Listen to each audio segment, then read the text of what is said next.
La victoire du oui ne faisait aucun doute. L'annonce des résultats n'était donc qu'une formalité. Selon Erbil, plus de 92% des Kurdes d'Irak ont voté pour l'indépendance de leur région dimanche dernier. Des chiffres invérifiables puisqu'aucun observateur étranger n'a suivi le scrutin.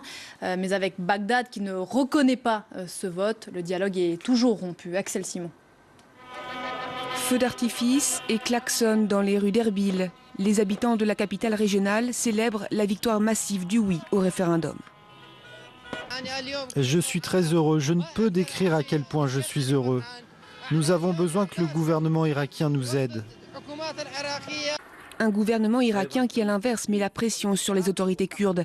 Le Premier ministre Haider al-Abadi a réclamé l'annulation du vote qu'il juge anticonstitutionnel et annonce des mesures de rétorsion. Les députés ont voté en faveur de la fermeture de 4 postes frontières entre le Kurdistan et la Turquie et l'Iran, bloquant ainsi le transit des marchandises.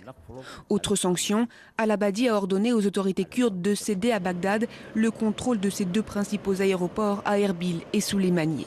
En cas de refus, tous les vols internationaux depuis et vers le Kurdistan seront interdits à partir de vendredi. Mercredi soir, le gouvernement kurde a dit accepter des discussions avec Bagdad, notamment sur la présence d'observateurs du pouvoir central dans ces aéroports. Je leur dis que nous sommes prêts à entamer des discussions sur l'envoi d'observateurs dans nos aéroports, sur leur statut, leurs qualifications et les raisons de les faire venir. La pression vient aussi des pays de la région. À la demande de Bagdad, les compagnies aériennes du Liban, d'Égypte et de Turquie ont annoncé qu'elles suspendaient leur liaison avec le Kurdistan irakien.